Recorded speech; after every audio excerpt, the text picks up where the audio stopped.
Hi to you. I'm just going to share some more about the gifts of the Holy Spirit in readiness for those Sunday evening meetings in September that I'm going to be sharing. So I'm just looking at my notes that I had made for the message I shared last September, just to stir you up, and hopefully you will want to join in these Zoom meetings. So what are the gifts of the Holy Spirit? Well, they are abilities given by the Holy Spirit to believers that exceed their own natural ability. They are supernatural.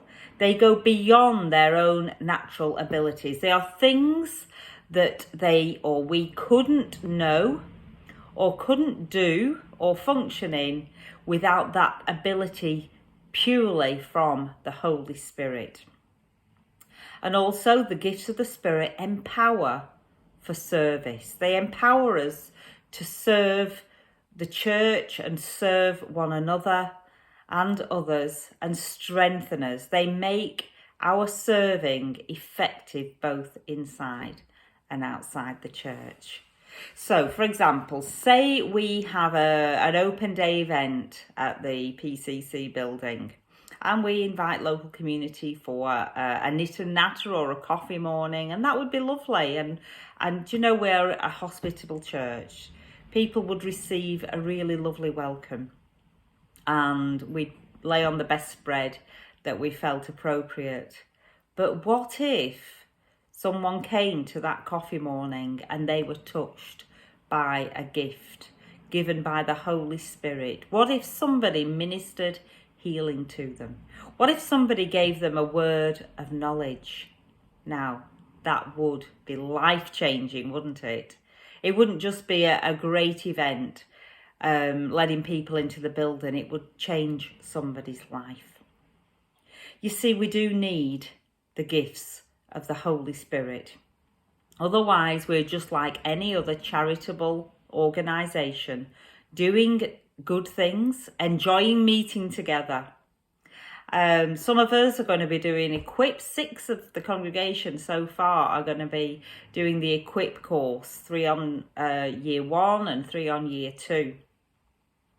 And the focus of the Equip course is to build one another up and to encourage one another to take our gifts of the Holy Spirit we've been given out into the community, to explore them and to take them out. And again, it's not too late to join the Equip course if you want to do that. It's being run by Zoom. But we're going to also, as a church all together, be looking and encouraging each other in these gifts of the Holy Spirit. So I'm focusing on the first letter to the church in Corinth, the book of 1 Corinthians, and here's some brief background to the letter. Paul was writing to the Corinthian church in response to what he heard was going on there.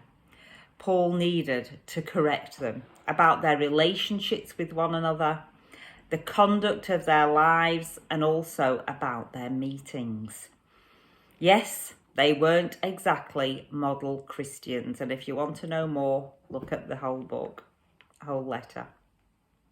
And even if you just read the chapter headings and subheadings, you'll find there was a lot of disunity and dysfunction in the church in Corinth. Now, I'm really glad about that circumstance, because it means that we get an insight into how those first Christians, the early church as we call them, we get an insight into how they should have been functioning according to Paul. So it's got many benefits to us, even 2,000 years later. And because we can glean insights into how church should operate, we can just steer ourselves and make sure that we're not going wrong. So this is a corrective and an instructive letter. Yes, they were already using the gifts. They were already operating the gifts of the Holy Spirit despite of everything else that was going on. But the way they were using them wasn't ministering to one another in love, and it wasn't benefiting the body. It wasn't for the common good. They were looking to their own indulgence and interests. So, starting at chapter 12, verse 1, Paul introduces this part of the letter of 1 Corinthians chapter 12, saying, "Now, about the spiritual gifts, I don't want you to be ignorant. I don't want you to be unknowledgeable, untaught, or uninformed." Yes, they were using the gifts of the Spirit, but they needed guidelines, and we need guidelines, and that's something that we'll be touching on as we have the Zoom meetings together.